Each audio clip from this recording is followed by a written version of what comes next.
The level of secrecy and secret facilities and the capabilities of our nationally kept secrets would shatter most people's imagination of what is possible.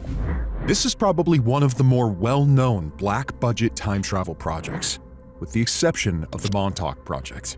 Many whistleblowers have said that the program was not actually shut down, but just classified into deep black. The people that know everything about Looking Glass, that have gotten all the reports and all the information, the elites of the world, probably figured out that that was the end of the game, and nothing could be manipulated beyond that point. According to the alleged insiders, the Looking Glass technology was apparently used to look backward and forward in time, using the consciousness of an operator as a type of steering mechanism. The operator would sit in a chair that was apparently recovered from a downed extraterrestrial craft capable of interfacing with consciousness directly. When the device was turned on, strong toroidal fields of energy cycled about a pouch of water at the center, which acted as a sort of resonator for in-streaming energies from the point of focus maintained by the operator. The data was collected and projected onto video monitors at incredible speeds, which later needed to be de-interlaced to reveal discernible images. What's interesting is that the biases of the operator would have a direct effect on the images collected. For example, if one were to look back to the time of Jesus' crucifixion, if the person doing so was an atheist, they may not see anything at all. But if the person was a Christian, they may see the infamous crucifixion event. This is suggestive of a time-space mechanic in the universe, wherein the human mind is able to navigate through time itself. The work of Dewey B. Larson and his reciprocal systems theory provides the basis for this interpretation. Briefly, as described by Larson, the universe is broken up into two physical regions, as defined by motion.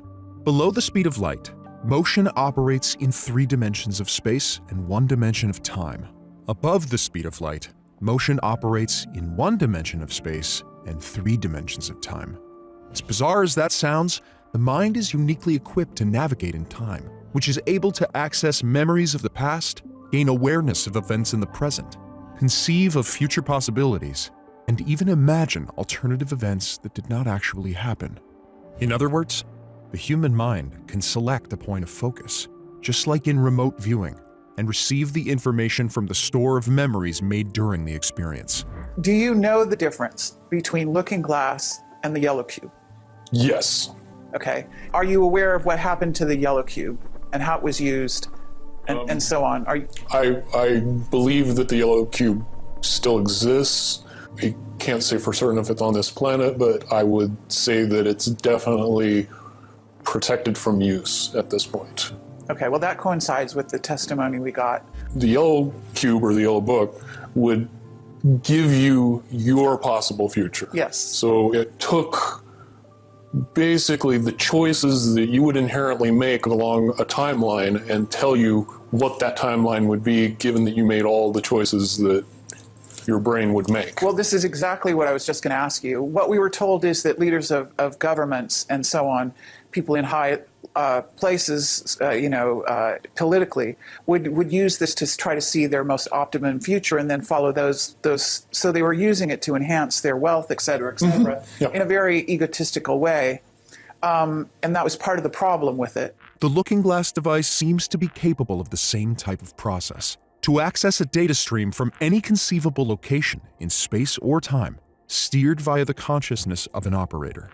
According to the testimony of Burish, the technology was provided to the human race during the Sumerian times, when an advanced contingent of future humans went back in time and provided that civilization assistance after a cataclysm known as the Deluge. The Sumerian cylinder seals were encoded with plans to build the Looking Glass device. Earlier versions of the project saw the development of an actual portal that an individual could move through to jump in time. According to Burish, accounts provided by captured beings known in the program as P-45s, future humans 45,000 years into the future, the Earth was destroyed by massive cataclysms around the year 2012. This is apparently because looking glass devices were actively being used during a major celestial alignment, which overloaded the organic energy grid of the planet. Burish further claims that the device has been dismantled as a result of discovering two probable timelines, one of which is the cataclysm described by the captured being. An attempt was made to look into the future, but no concrete data was able to be received past the infamous date of December 21st, 2012, suggesting that this date is a nexus point in time, whereby either Timeline 1 or Timeline 2 would gain momentum. In the last report, Burish suggested that Timeline 1, the positive timeline, had an over 80% likelihood of coming to fruition. Given that we are nearly a decade beyond the 2012 date, and no major cataclysms have occurred, we are most likely well entrenched within the positive timeline. This is undoubtedly one of the more intriguing topics in Awakening Times, which seems to be well hidden in popular works of fiction. Corey Goode, a secret space program insider, claims to have reviewed documentation relating to this project. It would be very hard to accept that all of this information that is currently held secret and classified is actually real. Basically, my military career was such that I was in the United States Navy from June of 1991 until June of 2001. In that time, I served in a special unit called SEAL Team 9. We were trained primarily to use us as an asset to control and handle Tomahawk missiles, cruise missiles, that were used inside the Persian Gulf region in the Middle East throughout the time frame of 1992 to 2000, to my knowledge. Those missiles were used in a capacity similar to what people would understand how drones are used today, both as intelligence gathering, but obviously the end game with Tomahawk missiles was to blow something up at the end of the flight. So that's what we would do over a secure link.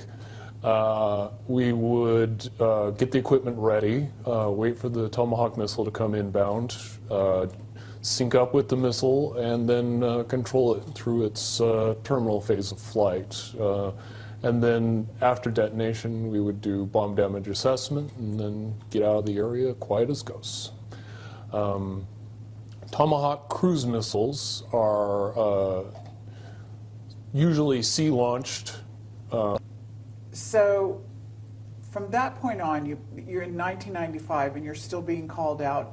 When you're not doing these assignments, these once a month assignments, you are on the ship doing other jobs? Yeah, we were perfectly capable of fixing regular radar weapons equipment and weapons platforms. I worked on one very specifically called Close-In Weapon System.